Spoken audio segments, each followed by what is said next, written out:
Hi Chris, how are you? Good evening, Rod. All is well in the soggy Cotswolds. How is the world in your neck of the woods? The world is pretty good. I'm not in America anymore. Unfortunately, I'm not in Denmark anymore. I like Denmark a lot, and I'm not there either. But I am back in Swansea, and Swansea's pretty cool too. I think you quite liked America, did you not? I did like America. There was a lot to be said for where we were. I'd never been to Chicago before. I've been to Boston. I've been to San Francisco. I've been to New York City. I've been to Florida. I think Chicago has raced to, certainly its first equal with Boston, and I like Boston an awful lot. A lot to be said for it. I'll tell you a little about the Apple Store. The Apple Store in Chicago, which is quite an iconic building. It's all glass. It's on the banks of the river. It has a roof that's shaped like a MacBook Air, deliberately so. And it was the site of the very first place, or Invaders Place in Chicago. That's where the city was founded by, well, I think the Spanish, or certainly the British when they came. No, tell a lie. He was French is what he was. Founded the fur trapping store there, and from there the mighty Chicago grew. So that was pretty cool. That is pretty cool. I would love to go to Chicago. I'd like to go to lots of America, I think, because I've only been to New York more recently and Los Angeles and Florida as a child. But, that was 30 odd years ago. There's so much more to see. But so I'm a little envious, and the photos you sent looked great. You say it's like a MacBook Air laptop. Is it like the one with the port door, so like the original MacBook Air or the more recent MacBook Airs? It's got a bit of a thinning towards it, so it's not the most recent MacBook Airs. I'd say the original ones, not the port door ones. I mean, that was old school, that wasn't it? Yeah, I guess actually there was the one in the middle that really made the MacBook Air. Yeah, very much so. Okay. Do you want to tell us what episode we're on, Chris? Yes, we are on episode 140. It's the 23rd of September, and it's 3 days after everybody got new Apple hardware, apart from you and me, by the sounds of it. Oh, I don't know. We can talk about that later. Yeah, that's true. We can talk about that later. It's good point. So why don't we dive into follow-up? Let's do some follow-up. I'm going to go first because I thought I'd fixed my audio issues last week. I hadn't fixed my audio issues last week. I'm trying again this week with extreme measures, so anybody watching the video stream might notice I look a little bit different and my microphone cable's a little bit different. My monitor may have been causing the issue.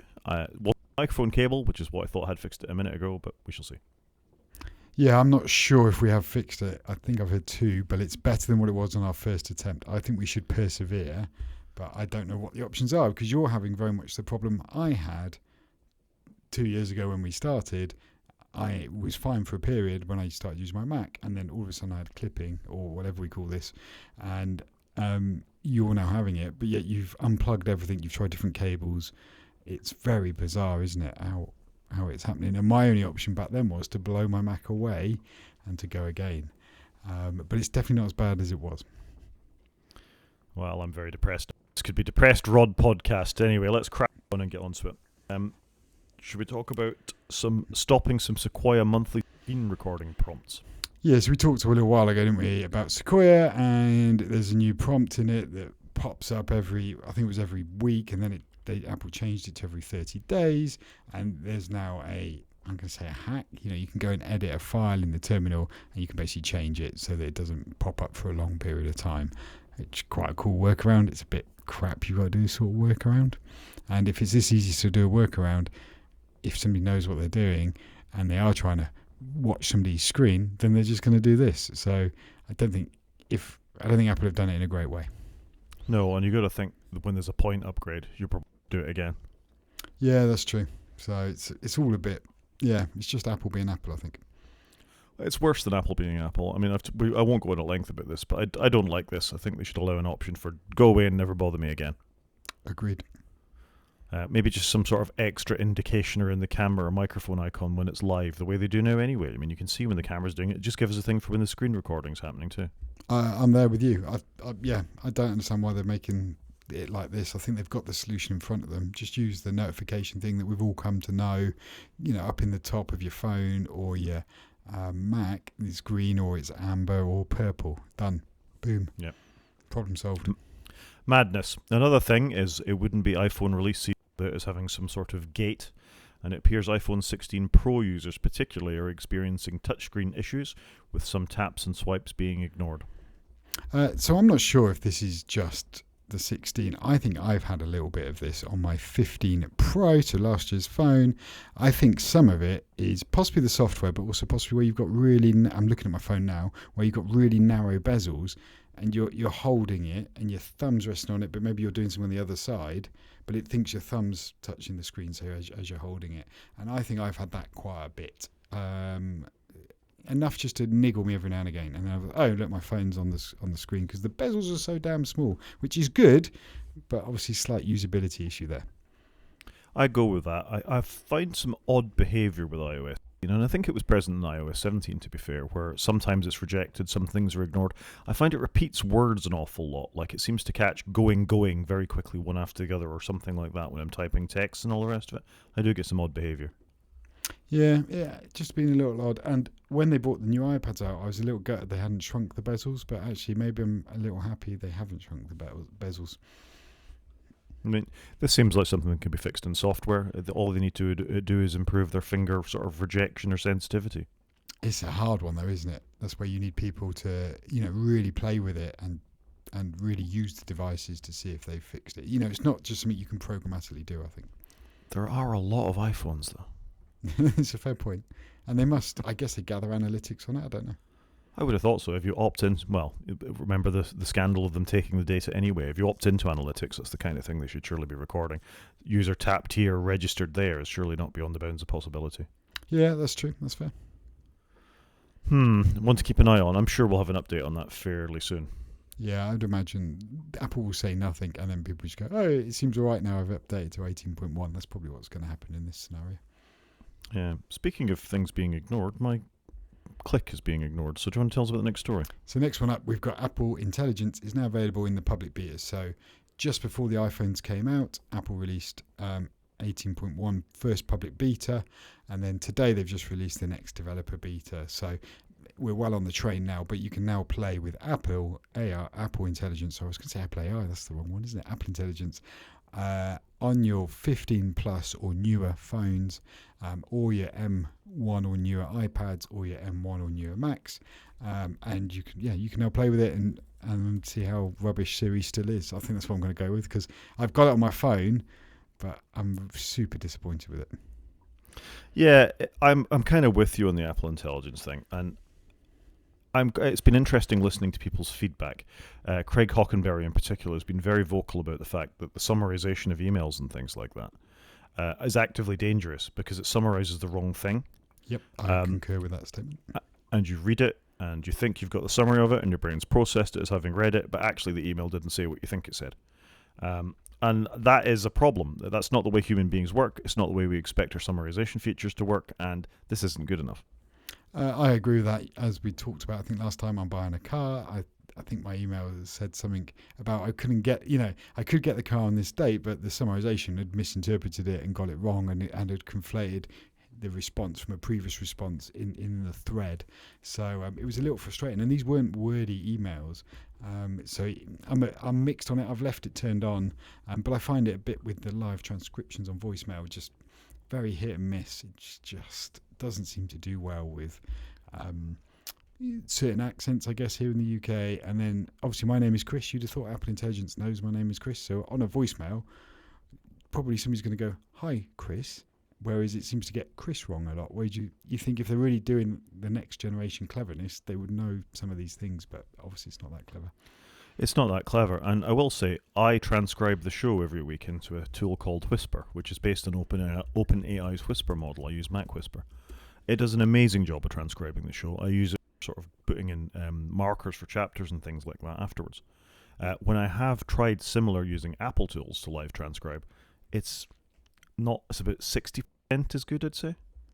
Yeah, I just don't think it's there. It's great they're pushing it out to get people using it. And obviously it's part of the marketing for the new phones, but I just think it's a bit anticlimactic, if I'm being honest. I certainly wouldn't be telling anybody to upgrade to get this. It's early days yet. We need to give them the benefit of the doubt. Do you remember we're trying to be positive these days, Chris? I'm kind of with you, though. It's not a feature you're missing. I'd stay on the regular 18 betas. I wouldn't go to the 18.1. Yeah, I've regretted going to 18.1 because it'd be nice to be out of beta season. But look, Apple have got to start somewhere, haven't they? So they're chipping away. I would imagine a year from now, maybe we'll be in a different place and we're all praising it, but there should be a lot of Apple Intelligence features that we can all play with. Yeah, it would be interesting to see. Moving along and revisiting a story that was a big deal for a while was the CrowdStrike problem. This is a story in the Register from the 19th of September saying that 1 in 10 organizations are dumping their security vendors after CrowdStrike. It doesn't surprise me, but 10% is a drop in the ocean, I guess, but cumulatively that's probably quite a lot of money. Yeah, I'm not surprised. I think some orgs were moving anyway, but I'm not surprised. And some businesses will go, well, what are you doing? We want to see you change, even though this may never happen again, or you may go and pick another tool that could have exactly the same problem with a corrupted update. So I'm not surprised by this. It's probably lower than I thought, if I'm honest. Yeah, I would have thought, closer to 30% or something like that. I mean, was it Southwestern Airlines in the United States was so incensed he was talking about putting Macs or Linux back into his organization? So big organizations like that are multi-billion, dollar enterprises are going to look elsewhere. Yeah, 100%. So it'll be interesting to see where this ends up, but I doubt we'll ever get to see the real results of what the fallout's been. Yeah, probably not. One thing that the fallout may just be beginning on, and I think you dodged a bullet on, is apparently for some M4 iPad Pro users that the iPad OS 18 update is bricking their iPads. Yep, I've had no issues whatsoever installing any of the updates on my iPad. I've run them all the way through the beta train. Thankfully, I haven't had any issues. And I'm surprised because you'd have thought in Apple it's probably the one device they use quite a lot for testing because it's the fastest device they've got. It's got the M4 hotness in it. So no issues here. So I was surprised when this came up in the news. Yeah, it's fairly minor, I think, compared to the touchscreen tap thing. There'd have been outrage. It would have been people like to jump on Apple when they get it wrong. So I think we'd have heard it in more mainstream media if they're all their M4 up. But then maybe they haven't sold that many. Well, there is that. I mean, it's probably not a really populous device, is it? It's expensive. It is awesome, but it's a niche market, 100%. Yeah, I would agree with that. Moving on, we've got OpenAI back in the news, having just spoken and sung the praises slightly about Whisper. This is quite an intriguing story from Artica, that OpenAI released a new version of their model, an O-1 Mini, or also called Strawberry update, where it's meant to have better reasoning built into it rather than just responding to in LLMs the way that they do. One of the things you've always been able to do with the OpenAI models is question it. How did you arrive at this sort of answer? And it will talk you through the three of its responses to get there, or at least be able to expose it in some way. But this story is that some researchers or some people using the model are being threatened with bans for questioning the way the new model works. And that's not great. No, that isn't great. And really what we all want to see from AI, I believe, is that you're showing us how you're getting there. How are you getting there? Because we don't always trust you, and we want to see that. So it feels like a massive step backwards. I don't really like it, if I'm honest. I also hate their naming conventions, because can they just have 1, 2, 3, 4, 5, please? Because I never know which one's the newer one and the older one. I just find that frustrating. Yeah, I mean, you and I are both rightly skeptical about a lot of the LLMs and these models and things, and having just been through the struggles Apple's having with them in a fairly simplistic way. I'm not surprised that the bigger vendors are too, but it does bother me that Microsoft stuff really hangs off the back of all these models that we're seeing here. And if people aren't allowed to question it, what if you are a Microsoft or an Apple and you want to embed this into your software? Surely you want a bit of reassurance as to what it's thinking, how it got there, and what your users are ultimately going to see. Yeah, I'm completely with you. I think we need, right now, to build comfort, we need more transparency, not less, please. Yeah. And last story and follow-up, the AirPods Pro 2, which haven't changed hardware-wise, according to the last update that we got them from Apple, but software-wise they did change. They were saying that you'd be able to use them as hearing aids. They sort of really leaned on it during the presentation, during the iPhone event, and lo and behold, they had their FDA approval, and you can now use them as hearing aids. Which is mad that a technology Apple released 18 months ago. I can't remember when the AirPods 2 came out. Maybe it was last year, because they're USB-C, aren't they? So it was only a year ago, but they're putting so much tech into it. They originally launched with Lightning, right? They changed the case to USB-C. So it's the same here. Yeah, you're correct. And because I might have bought 2 pairs of AirPods Pro, which my son's very happy about because he's got a nice set of AirPod Pros too. But it's unlike Apple, though, to backport these. You'd have thought they'd hang this on, released an AirPods Pro 3 this year, make a load of money. But it's weird with the AirPods. I think that they seem to keep updating the firmware on it. quite a big thing at last year's WWDC of more features we were going to get to our existing hardware. It's odd that they're doing this with AirPods, but I love it. It's good that they can. More of this. Keep enhancing the hardware we've already got. Really good, really good. And they should be commended for it because they're giving features to people that have had hardware for over a year. Fantastic. Yeah, keep doing that with the software, please, and keep making the devices better. True. Shall we get into news? Let's do some news. Tell us about the first story. So first up, we've got Johnny Ive confirms he's working on a new device with OpenAI. I mean, he's really doing loads with his Love From company. And I'm a little surprised he's working with OpenAI maybe, but it does feel like since Apple, he's probably enjoying the freedom, I guess, and creating a technology device is kind of his bread and butter, isn't it? So if you're OpenAI and you want to make a piece of hardware, you're probably going to want Johnny Ive involved, or at least his team. And obviously his name brings some great cachet, so yeah, it's going to be interesting to see what comes of this. Is it going to be another humane pin? At least OpenAI have the sort of brand recognition, don't they? I mean, everybody's heard of OpenAI at this point. Certainly everybody in the tech space has heard of OpenAI at this point. So they've probably got a better chance than a Humane or a Rabbit or one of these other companies. But at the same time, it's not going to please Apple or Google very much that they're doing this. No, that is true because they're trying to raise more money for investment. And obviously Apple and Microsoft and Google, well, probably not Google, but Apple and Microsoft are putting in loads of money, and then they could end up with them making a competitor hardware product. And I guess Apple had this problem when they had Google on their board, and then Google go and make phones competing with Apple. It's tricky, isn't it, when you partner with people that maybe aren't in your space to begin with, but then start encroaching on your space. It is a possibility.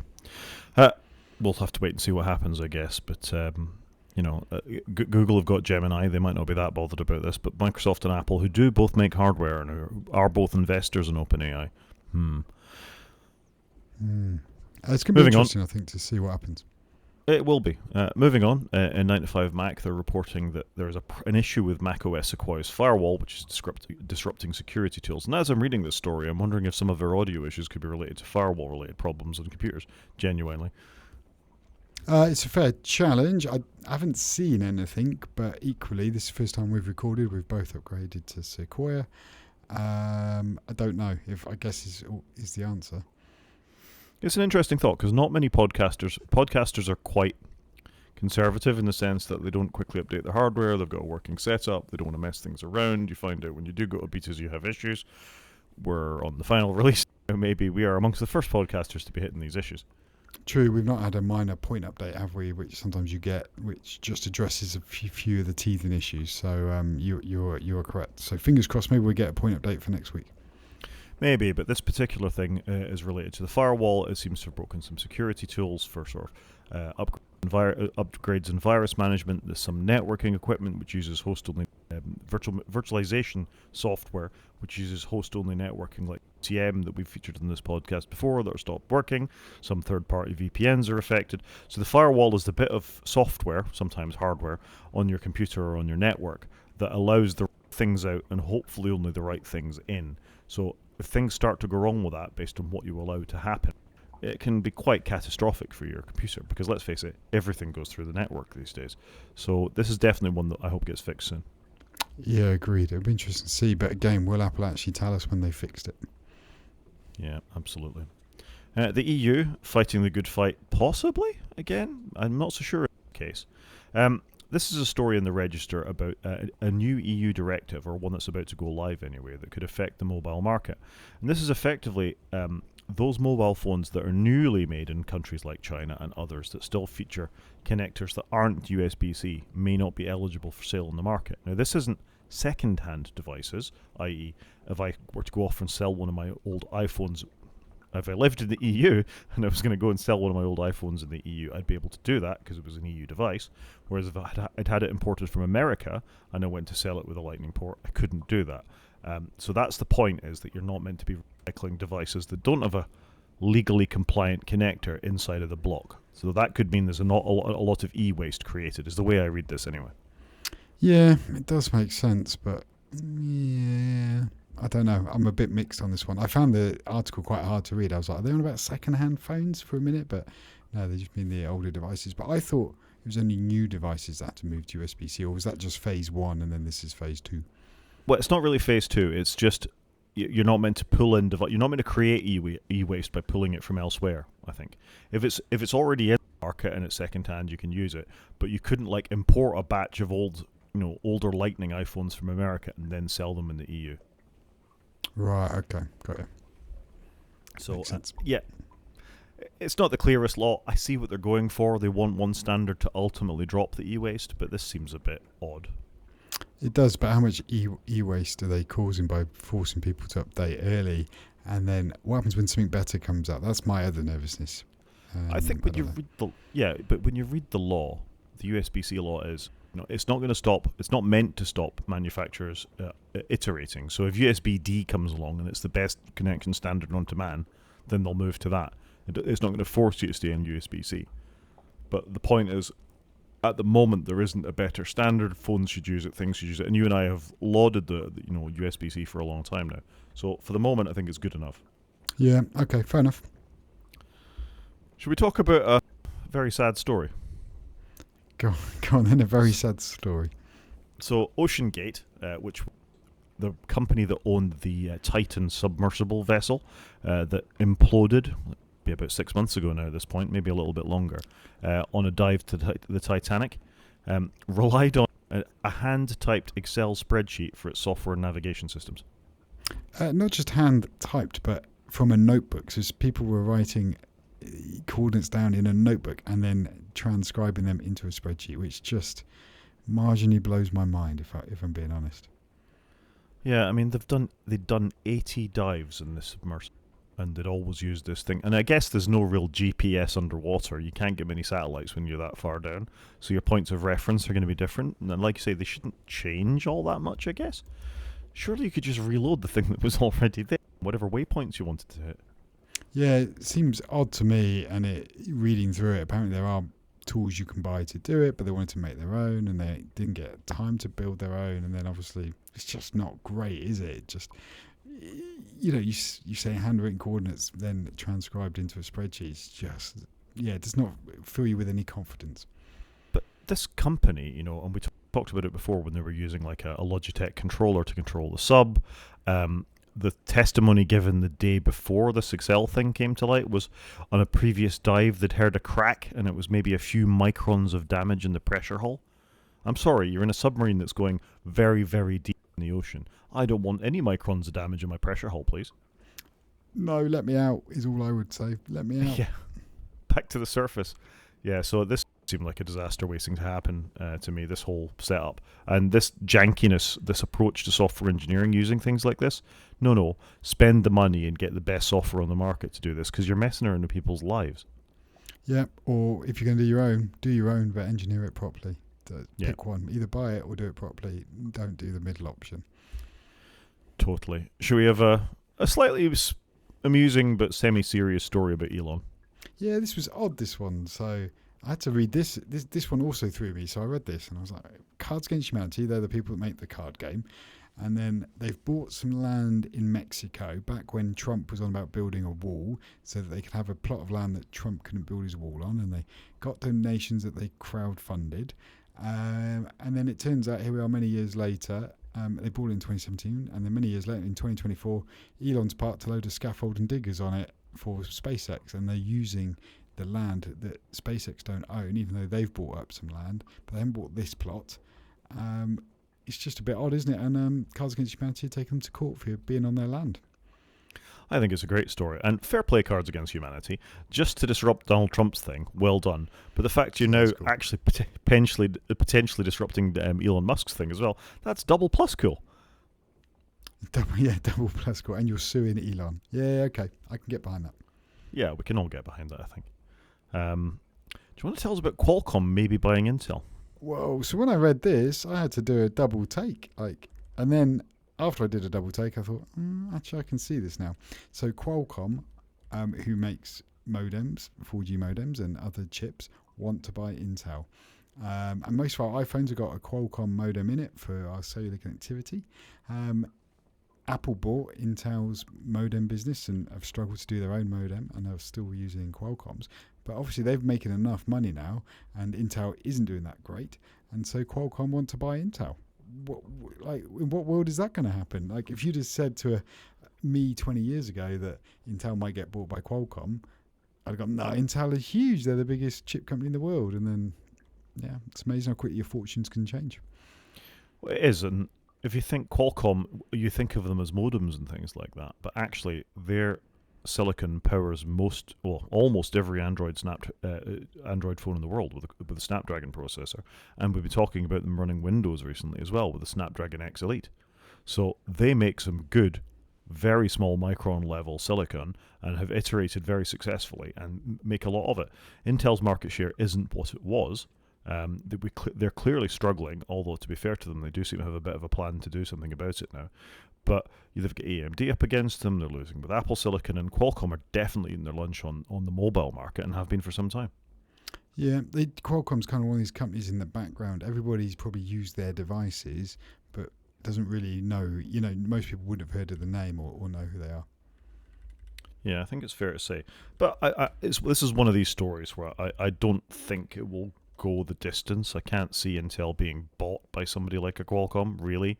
It's probably some sort of negotiation, or just, who knows, maybe they just rocked up for a discussion to talk about a potential merger or something like that, and it's been picked up by the press. But it's definitely an amazing thing to consider.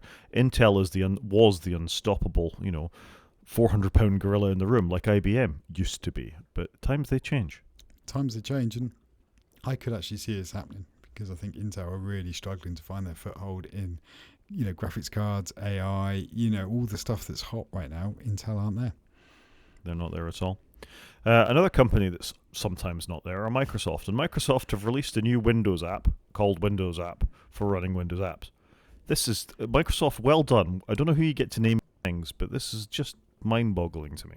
This is like Apple calling something Apple TV and having a TV app that runs Apple TV Plus on an Apple TV piece of hardware. Microsoft saw that and went, yes, we like that. Yeah, that's something that works for us. Fair to Apple, they don't do it quite that frequently, but this has happened to me now. My remote desktop app, as was, is now called Windows App. Yeah, so I hadn't realised this until I went to download the app that I've already bought it apparently, and I was like, oh, okay, I haven't already bought it. It's Microsoft's remote desktop's being replaced. But you know what? I think it kind of makes sense. Why wouldn't you call it Windows? To most people, I don't want to do remote desktop. I don't know what that means. I want to run Windows. Seems like a fair idea to me.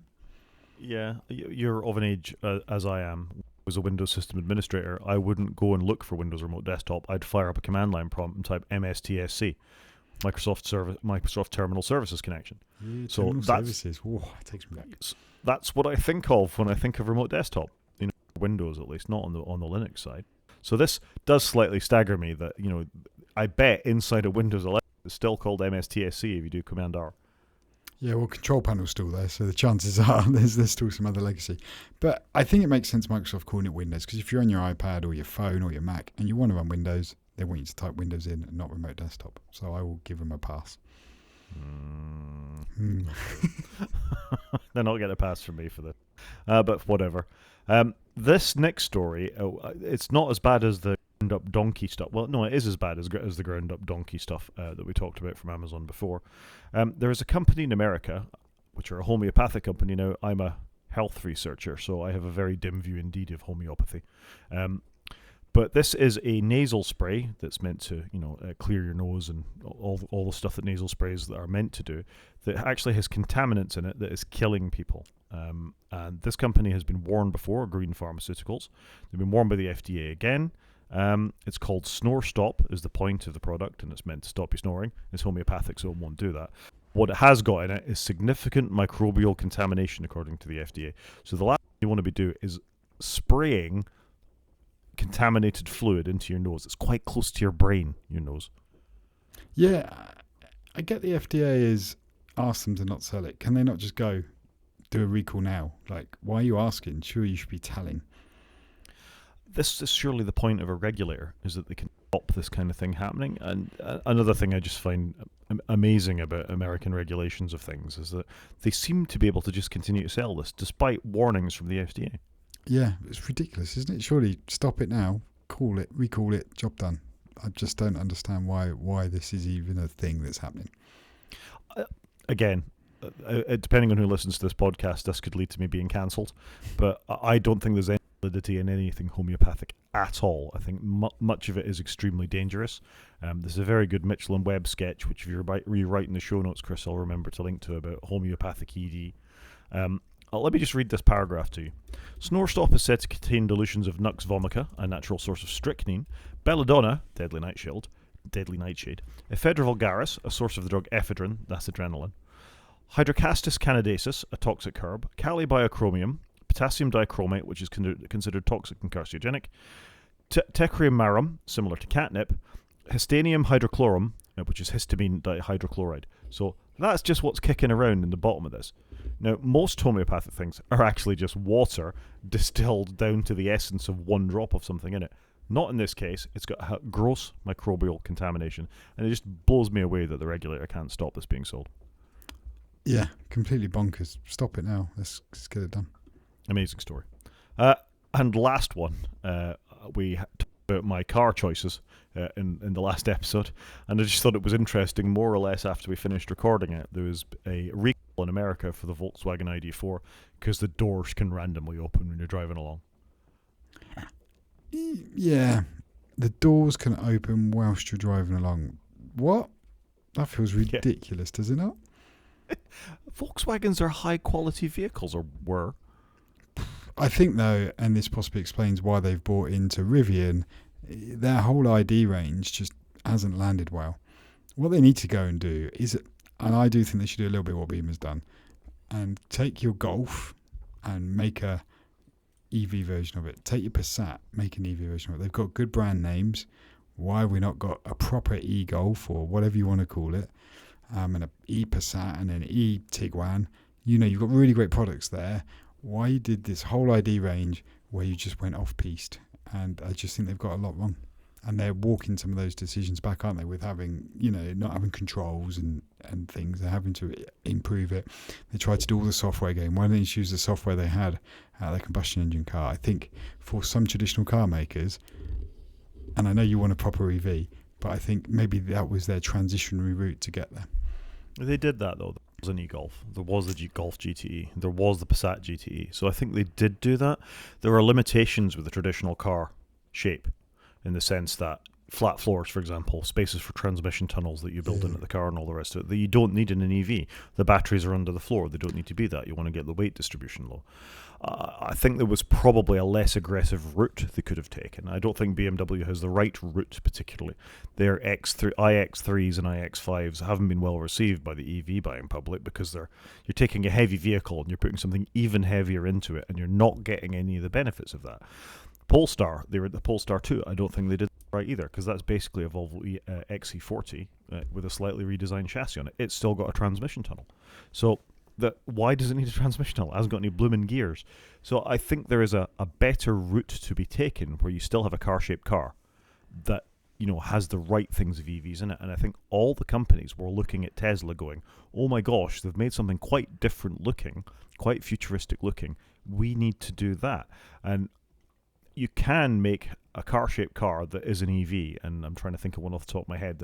For example, the Audi e-tron, not the GT, not the ID, the Audi Q4 e-tron, but the original e-tron was a big four-wheel drive that was not. It was designed from scratch to be an EV, and has gone on to be. I agree. I think companies can do it, but I think some of the big established companies have struggled, and they needed a better transition plan. But annoyingly now, obviously, a lot of companies are walking back their position where they're going to get to EV only, which obviously we talked about last week. But I think some companies could have done a better transition to get to EV only, and I think the more established car makers have really struggled with the transition. Yeah, and on the software, car companies have always been bad at software. That's why CarPlay did as well as it did. You know, it doesn't surprise me that they're bad at software. No, that is true, but this is ridiculous though. So yeah, ID4s were cool. Doors are opening whilst you're driving. Like, come on now, what are you doing? I mean, to be fair, this Volkswagen, no matter what their flaws are about software and you know the rest of it, always could make good quality cars. And this quality issue, this has got nothing to do with it being an EV or not. This is just a badly made car. True. And do you remember probably when we were younger, there used to be an advert of people opening and closing a car door because it sounded like a VW Golf, and you could see a meme now on like YouTube of, oh look, it's definitely VW. It just opens whilst you're driving along. It makes the opening whilst you're driving along. Yeah. Yeah, it's a bit sad, really, but maybe it's just the American-made ones. Yeah, who knows? But it is VW because I do like a VW. I think they make good quality cars, or historically did. I have 2 of them outside on my drive right now. There you go. Should we talk about some media? Let's do media. Have you seen the Grand Tour finale? I have. Have you? I have. And weirdly, I have also been to where Jeremy Clarkson's restaurant pub is based, because I was driving past it. It's not very far from me, and I pulled in, and they've got the big green tent there, which I think was from the Grand Tour, which is just a shop now, which seems a bit of a waste for it. But sadly, Clarkson was not there, but I did see the big green tent. And then I came home and I watched this with my children, and I enjoyed it. I enjoyed it too.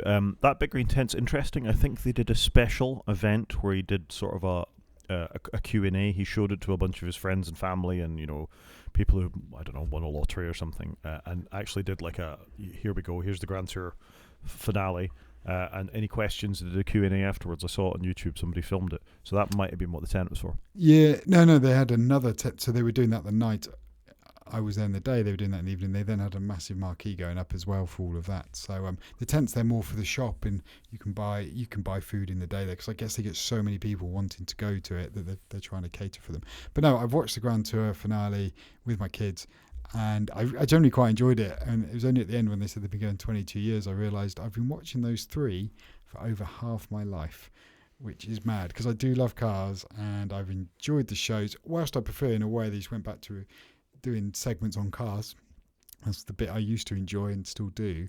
I have enjoyed watching them, but it was mad that they've done it for so long, and it's probably been a staple that I've watched for there's no other TV show or 3 people I've watched for as longer period, if that makes sense, because nothing's gone on that long. It does make sense. Yeah, I thoroughly enjoyed it, I got to say, and like you, I have been watching it for quite a proportion of my life as well, and I thought it was really interesting when they showed that BBC footage at the end with how young they looked. I mean, they weren't young men then, but they're certainly not now.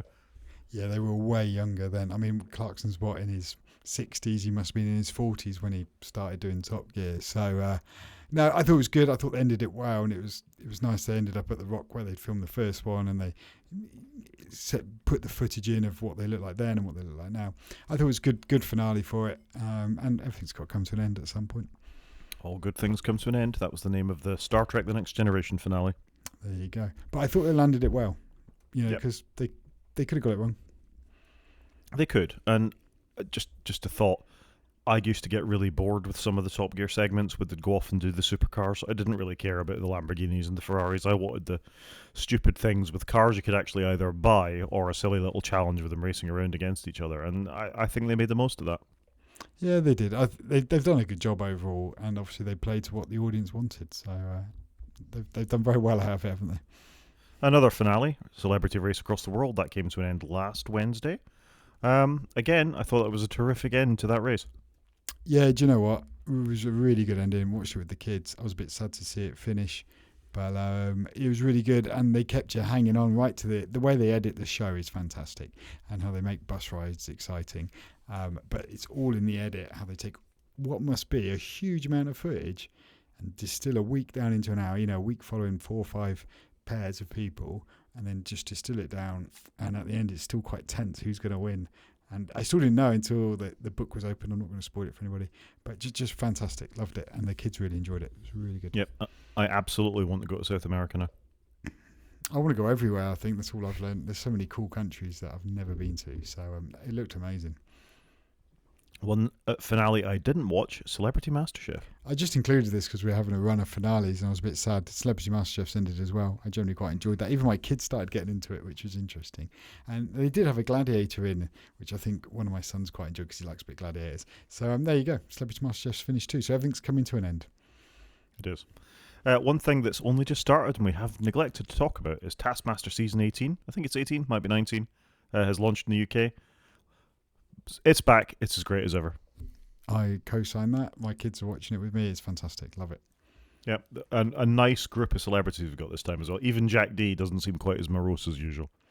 No, but you know what? Actually, Taskmaster, if it carries on like this, could actually give Clarkson, May, and Hammond a run for their money for 22 years. You know, if we're on season 18 already, I think they do a couple a year, don't they? So we've still got some time to go, but I could see that going on for a wee while. It's a terrific show. I think they're going to run out of comedians though. They may do, but they seem to get the line. They seem to get a good lineup each time of very different people. Five very different people, and they make it work. So I've got high hopes for them.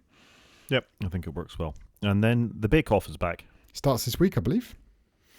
Yep, So, Thursday. Thursday this week. Brilliant. So I need to replace MasterChef with Bake Off. So for me, that's worked out well. One food show for another. Apparently, Strictly Come Dancing's back as well, but I couldn't care less about that. I've never seen it in my life. I'm not going to start now. Fair enough. I think that'll do us for media. We could talk about Slow Horses, but I'm one behind. It's fantastic, but it's not finished. And if nobody's seen it, go watch it. I think that's all you can say on Slow Horses. It's so well done. And again, very well cut, put together. Yeah, fantastic. Games? Games. So apparently Valve are testing ARM64. ARM64 and Android, and obviously Android phones, as we've talked about with Qualcomm, run on ARM anyway. It's an ARM-based chip in those things. This is a big-ish deal, I think, because as we talked about already, those Snapdragon X processors all run on ARM. The Raspberry Pi runs on ARM. Not all games are ARM compatible. You would need to do some sort of freaky emulation or compilation with Intel-based things, as we do with our Macs. The Mac games that run via Steam are actually using Rosetta 2 in order to get them to compile and run. So I think this is a big deal, actually, if Valve can get a lot of these things to run on ARM. It would be amazing if they can take their Proton layer, which is what we use to play on our Steam Decks. If they can make that, then do ARM as well, that'd be amazing. So I'm curious to see where they're going to go with this. Yeah, it's good, isn't it? I mean, a lot of the problem with ARM has been kernel protection in Windows, that it's all designed to run on x64 chips. So like your Call of Duties and a lot of your sort of competitive first-person shooters and things like that have kernel-level anti-cheat built into them, and the ARM stuff just won't run that. And that's the problem with Proton, is because it is doing that sort of skipping over. It's not skipping the kernel, but it doesn't take account for what's running at a kernel level, which just can't run on Linux because it's not Windows. So yeah, this will be interesting, but I think this would be terrific for 90% of the games in the Steam store. If you could just run them natively on an ARM chip, run them well on your Android phone as well, this could be a big deal. Could I run them on my Mac? It's probably going to help. Yeah, it's probably going to help. That and the game porting toolkit, I think it's probably going to help. But if you think how big a deal the Steam Deck has been, I saw a couple on the plane, actually, when I was flying back from Chicago, just random people had Steam Decks. You could make hardware as cheaply as you can make some of the Android phones with Qualcomm chips in that will run much better games than mobile games via that. You could see some really interesting hardware starting to spring up. And probably run a lot cooler because the Steam Deck's quite big, it's got fans in it. But I'd like to use my Mac. I've got this great MacBook. I could get rid of my Steam Deck and just have my Mac. That would do for me. Slightly off topic, and if you remind me, or to put in the show notes, Chris, there is a YouTuber called, I want to say Andrew Tsai, not Michael Tsai, who we often reference, but Andrew Tsai. He's a British guy who quite often does how to run Windows games on Mac. And he had a really interesting feature this week about crossover Office. So we've talked before about the Mac Game Porting Toolkit, which is a thing that Apple released last time, and Game Porting Toolkit 2 came out this year with macOS 18. But crossover Office actually embed Proton and the Game Porting Toolkit into crossover Office to make running many Windows games even easier. You can get lots of things to run with crossover Office and Game Porting Toolkit, and it's all a one-click installer for Steam and stuff. It looks like they've done good work. Oh, okay. Yeah, that sounds quite interesting. I'd like to take a look at that. Definitely interesting. Next up, we've got Netflix adds Civilization 6 and Street Fighter 4 to its games lineup. Netflix are on it, are they not? They are. We talked before. I think we did Into the Breach. Netflix did Into the Breach, which I told you to go and install on your iPad. Adding Civ 6 to your movie subscription, your TV subscription. This is quite a good thing. Netflix could be gradually moving towards a one subscription for lots of things model, and they're getting better games than the Mac.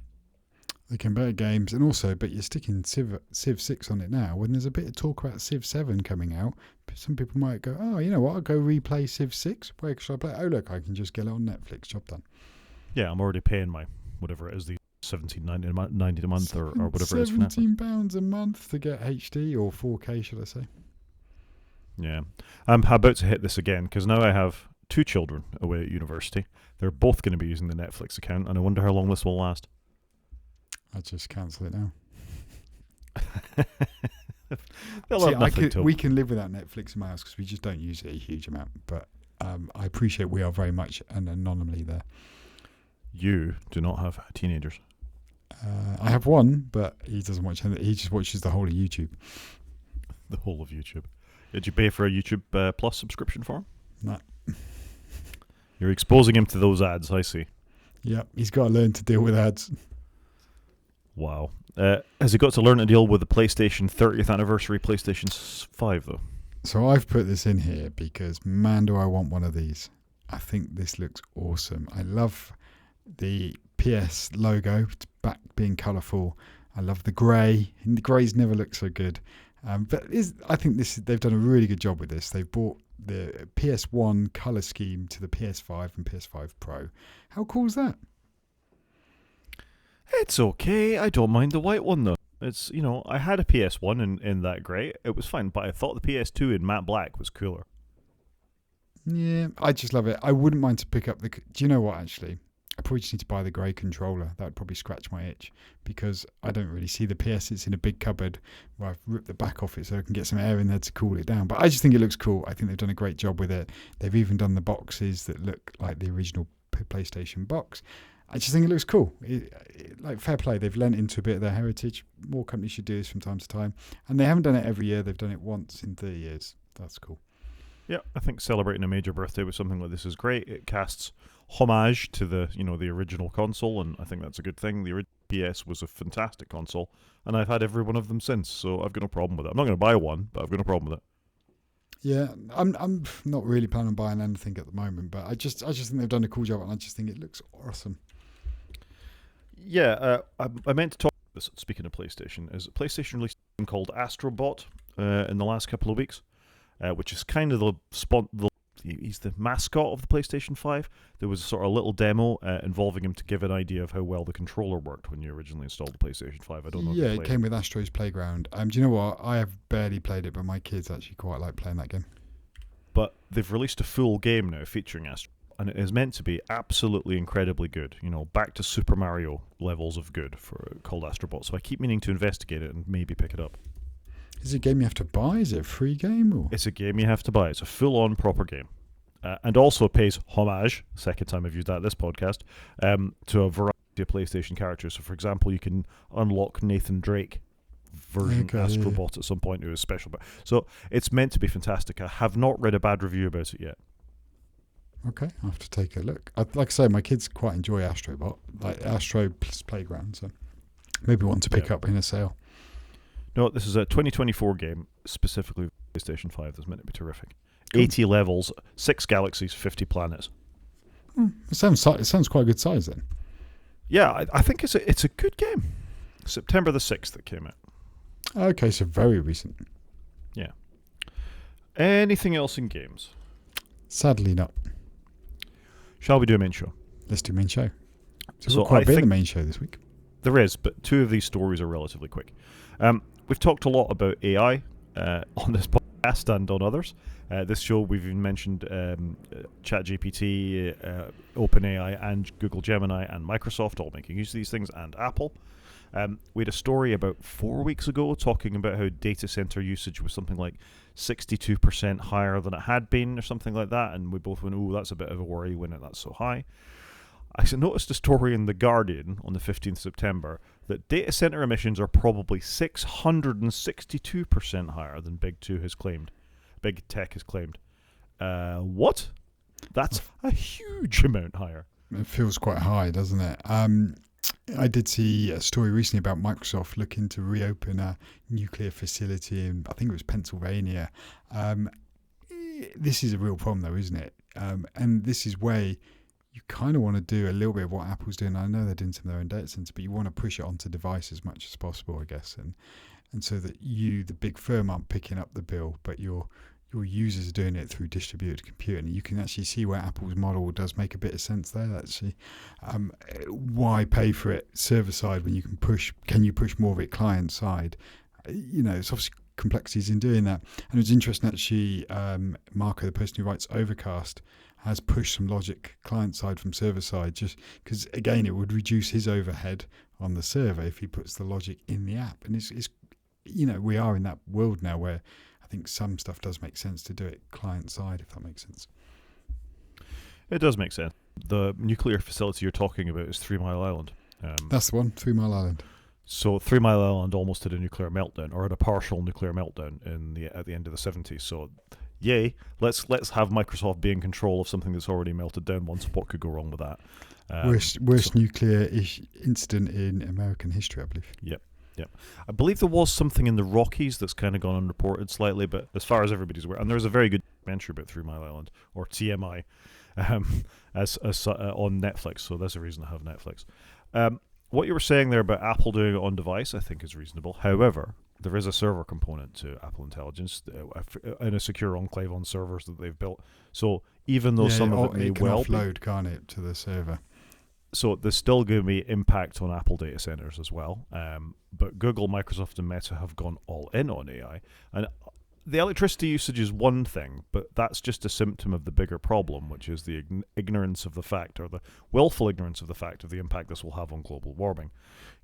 AI as is now is claiming data centers are accounting for 1 to 1.5% of global electricity consumption in 2022.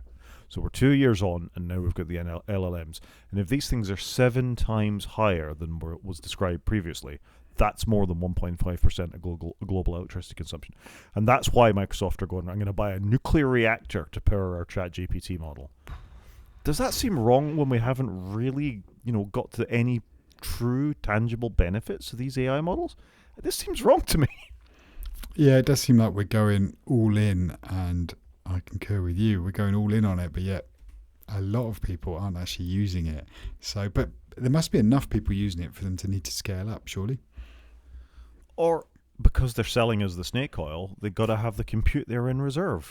This is it. If your computer is built in with ChatGPT, Google Gemini, or whatever, enough people are doing the odd query, you got to serve the power it. And that is a problem, isn't it? All our devices are coming built in with it. Office has got it, Windows has got it, Apple's now going to have it. Obviously, Android's going to have it built in. It's built in, and people may use it a little bit for fun, but is it worth the carbon footprint? That's the question. Anyway, I find it worrying. And then when we're talking about buying clean energy, great, they only produce a bit of water and a certain amount of nuclear waste. Is that the answer? Yeah, I don't think that's the answer either. Sorry. I think the problem is what we need on this show is a pro AI person that can tell us why you and I are wrong. But I think it will come. There will be use cases, but I just don't think you or I have seen the applicable use case yet that's transformed our life. The second story I just thought was worth mentioning for the main show is this rumored new Mac Mini, which will be an entirely new shape and come with 5 USB-C ports. The previous Mac Mini was just the Apple Silicon stuck in the guts of this design we've had since 2012 or something like that. It's been a long time. It's been a long time coming. This is rumored to look something a little more like an Apple TV Plus, and I'm here for it. I'd like a nice little computer that you can stick on a shelf, runs really cold, doesn't use a lot of energy, plenty of connectivity. Let's have it. I'm completely with you. I'd love to find an excuse to buy this, but I've actually mounted my Mac underneath my desk. I can't even see the thing. It's a little Mac. It's a Mac Mini, but obviously compared to this, it sounds huge. But interesting, yeah. Apple have leaked the name of it in a string in a software update. I think I saw. But yeah, it's kind of 5 USB-C ports, which is good. I do want us to get to USB-C, so I'm quite excited by all of this. I think it's great. I think I'm quite looking forward to the Apple event this year because it feels like we're going to get M4 Macs in laptops and maybe M4 Mac Mini. So it feels like we've got it's a bit of hardware still to come. Yeah, and there's all the laptops potentially going to update. We might get new Macs, Apple Studio. Maybe we'll get a Mac Pro with M4 as well, for all the point of that computer. Yeah, I'm in the market for precisely 0 of these products, but I'm curious just to see what they're going to release. I'm still using my M1 Mac Mini talking to you now, and I've got an M1 Max, I think it is, MacBook Pro, which for my needs is fine. So, but no, I just want to see what they bring out. I'm looking forward to it, and it'd be nice to have some new industrial design because the desktops have been a bit lacking, really. Yeah, with the exception of the Studio Mac, That's fine. which is just an overgrown Mac Mini, really. It's just swollen in height. Yeah, somebody just stretched it in Photoshop. Job done. But at least they put some ports on the front. Thanks, Apple. Yeah, I don't disagree with that statement. They should do more of that. They should do a lot more of that. And there used to be a nice little iMac modification you could get that you clipped on at the front of your iMac and it brought the USB ports to the front. If you just want to plug in a USB stick or something like that, you don't want to be guddling around at the back of the computer. I agree with that. What I'd like them to do, can I get this M4 Mac Mini as an M4 iPad Mini and just have a little box and just have it here with my Studio display plugged into it? That's called a Mac Mini. But I want to run my iPad OS. But why? It's so limited. Because I need to use it for work, and I'd love to just have a desktop one here. Perfect. The eternal debate. Speaking of things that actually are new and you can get, do you have an iPhone 16? I don't have an iPhone 16, but my good lady has an iPhone 16, so I don't think she really needed a new phone this year, but we wanted to get her a phone so we could pass hers down the family line. So my youngest son has an iPhone 14, he's pretty lucky, but he went from a 6S with not a lot of battery to an iPhone 14, so quite a meaningful upgrade. So he's lucked out.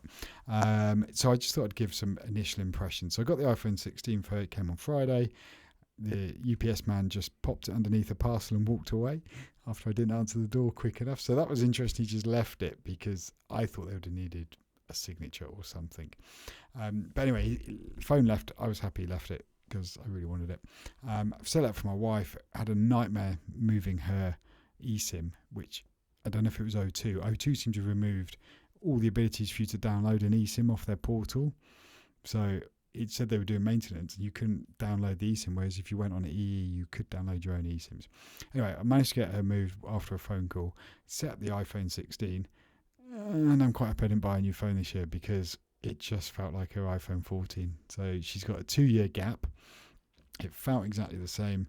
The camera control was nice, but actually once I played with it for 5 seconds, I was like, I'm all right. So I'd probably like it when it comes, but I'm glad I didn't rush to buy a phone just for that feature. On the whole, though, it's light. She got the black one again. She did fancy the pink, but she was like, well, in a few years, I'm going to want to pass this down to the children. I probably should get a phone that's relevant for males and females, and she's bought a nice case for it. So quite happy with that. So the phone is lovely. Like Apple's build quality is very good, but when you compare the 16 to the 14, unless you're really looking, they're in a lot in there for what she needs, to be honest with you. Camera quality is nice, but it's very much the same as what I've already got on my 15. So I think it's a good phone, but just not masses in there. Like you go into settings, there's not actually much to change in there. And I think there are some more camera control features to come where you can lightly press to focus. That's not in 18.0. So, but no, on the whole, it's a great device. But yeah, I don't know. It just feels like we've had that shape phone since the iPhone 12, 13, 14, 15, 16. Do you know what I mean? It's sometimes you want to upgrade and have something different. I think that's fair. I've got a couple of comments. I went to an Apple store yesterday, so I have actually managed to play with the Pros and the iPhone 16.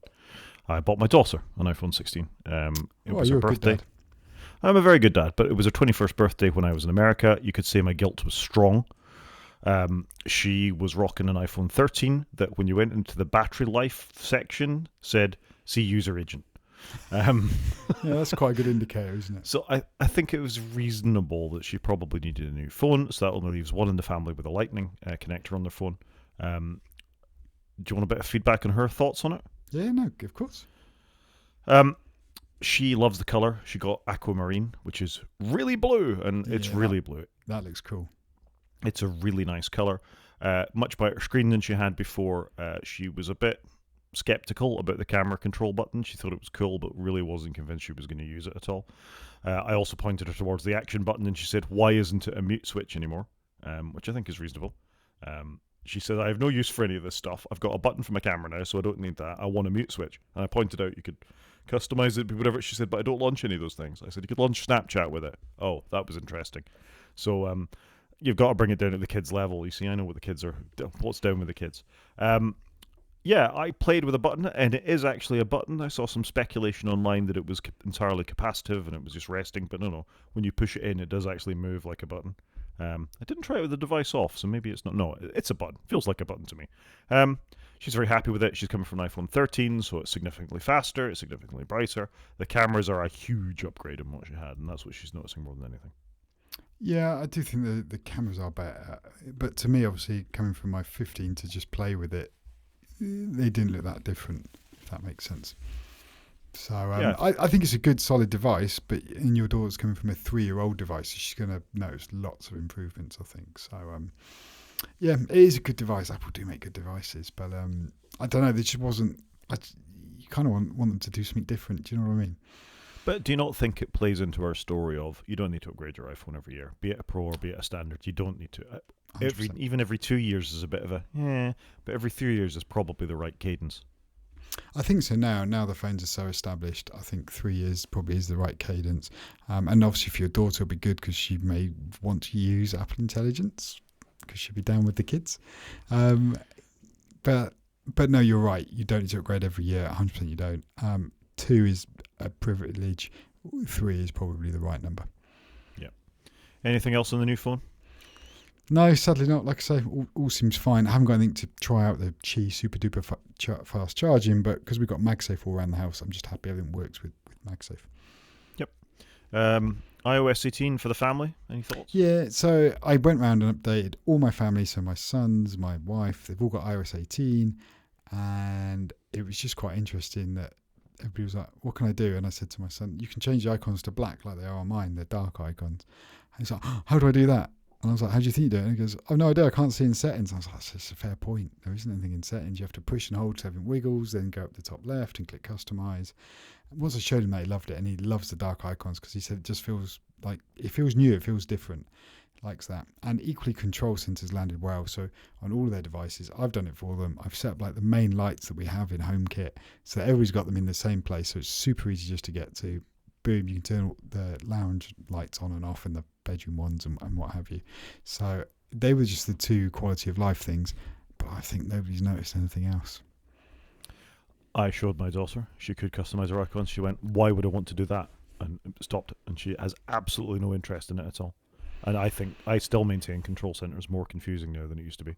I don't want to page through things. I think it's more confusing, but once you spend the hour and get it set up, it's great for your muscle memory. I just pull down, my lights are in exactly the same place every time. Boom. I can just tell it to turn off the light, though. Well, I just don't bother because I think it's quicker to do it myself than ask Siri to do anything. Fair enough. Anyway, there we go. macOS 15 Sequoia, phone mirroring. Yeah, so I updated my wife's Mac to Sequoia and mine. My wife did not notice one single difference. I removed the iPhone mirroring icon for her because I thought she's never going to need this. It would just confuse the issue. But I've used it a little bit. I think it's quite a neat feature. I'm amazed actually that it's taken this long to get iPhone mirroring on it. But I think it's a solid feature. But actually, for most people, if they didn't have that icon in the dock, they wouldn't know they've been upgraded. You know when you have to double check, has the upgrade actually happened? But that was it. Other than that, I've had very little issues with it, unless this podcast has been the only issues I've had with it. Yeah, I think that's fair. I used it a couple of times. I quite like the fact of notifications on your phone or on your Mac. Again, that's something that probably would happen anyway if you had the right kinds of apps installed. It's more of a gimmick. I've used it a couple of times because it's there than a feature I must have. I haven't been calling out for it. My youngest daughter, when I was saying this might be something when she's in university now, if she doesn't want to get her phone from her bag, she's working in the library. She's like, does the clipboard thing still work? I said, yeah. No, I don't care then. So I can see it. The one thing where I think iPhone mirroring would come in use, if I used a Mac all day and I'm in meetings, you could be sat in your meeting, look like you're doing some work, and really you're just on your iPhone sending text messages. But obviously you can get messages on your Mac anyway, so I think there's not that many use cases with everything that syncs these days. But interesting they've done it. But like I say, Sequoia just seems like there's not a lot in it either. It's very much a nothing year for major OSs. It's all obviously in Apple Intelligence. Yeah, and breaking the firewall. Apple Vision Pro, hands-on. So, a few weeks ago now, I went to the Regent Street store. I booked myself in. There were a lot of appointments available. there were 4 people sat in the store, and you go upstairs in the Regent Street store, which I don't think I've ever been upstairs, so it was quite nice to go and have a look. And they've got a little area with 4 curved seats on it with 4 Apple staff, and you could sit down on a nice seat and you could have a go on the Apple Vision Pro. And so I sat down, and this lovely Apple Store employee took me through it all. Very clearly it was heavily scripted. There was no going off piste. Whereas I think I just wanted to try it on and have a play. She very much wanted to walk me through all the bullet points that she had. This was Vision OS 1, which I believe there's some improvements in the newer version. So my initial thoughts were, I was a bit concerned about going because I thought I might feel a bit sick, because I do get motion sickness, but I was fine. It's cool. The whole thing is cool. It is heavy. So you put it on, they set up your eyes. The setup does not take very long at all. And then you're in the OS, and you kind of, everything looks like it. But it is tiring because you're using your eyes to look at an icon, and then you click your fingers to launch the app, and then you have to use your fingers for scrolling. Once you start using it, it's quite natural. But it just feels tiring because you're thinking, you're not used to it, are you? So you're thinking probably a lot more than if you'd had it for 6 months, I guess. So I found it quite tiring just for half an hour. But when I went through the whole demo, so she took me through operating it, looking at photos, looking at a big, panorama, twirling the digital crown so that you could be fully immersed or less immersed and just have the photo in the room you're in. And I was actually sat opposite another person having a demo. It was quite cool. The one thing that really hit me though was the theatre mode.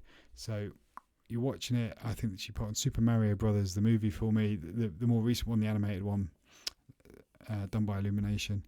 And at that point, I got it. I was like, whoa, the whole room's gone dark. It's pitch black. It's perfect just to sit and watch a movie. And you could sit in what looked like a theatre. So it looked cool, and I love that. To me, that was one of the biggest selling points of it, which I think is great if you're going to watch movies on your own all the time. But I don't. I watch them with my family and my friends. So I think that's going to hold it back for me. I didn't come off of the demo thinking, I must go and buy this. It's blowing my mind. Whereas when I first used an iPhone, I very much came off it and went, it's blowing my mind. I need to have one of those right now. So I was sadly a little just disappointed. I think that it just didn't blow my mind. And I can see why people that have bought them probably haven't used it as much as they thought. It's sat on the shelf. I think it's some very clever tech. The OS is cool, but the headset needs to get a bit lighter. The OS needs to get a bit easier to use because, like I say, it's just quite tiring on your cognitive load, I think. But 100%, if I lived on my own, I probably would get it just to watch the cinema. Should just comment on the sound though. So when you're wearing it, I was saying to the Apple rep that was with me, can you hear what I'm watching? She goes, no, I can't hear it at all.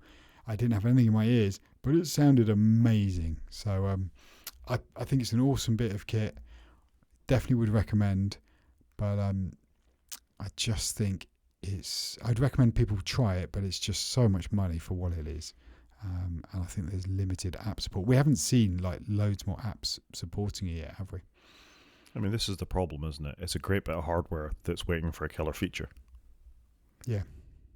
And I think the theatre is the killer feature for it. Sure, but if it was 1,500 quid or 1,200 quid or 1,000, then people might rush out and buy them. But for 3,500 quid, it's not worth it for that.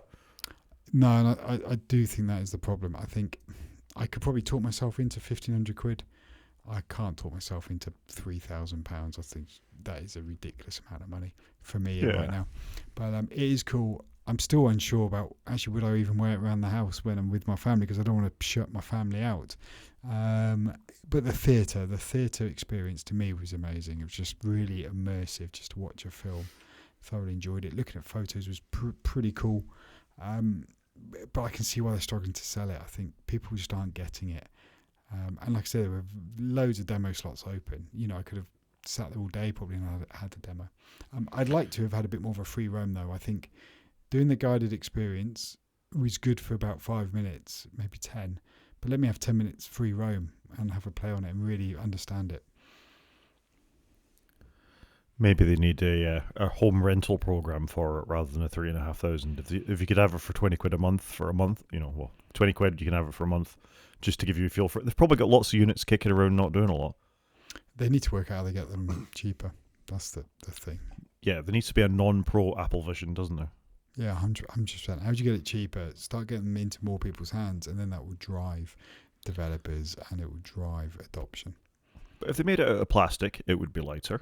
They wouldn't need to, people would be happier to wear it for longer. They could maybe get a little more the battery's external anyway, so that's not a big deal. I think there's lots of things way bigger than I thought.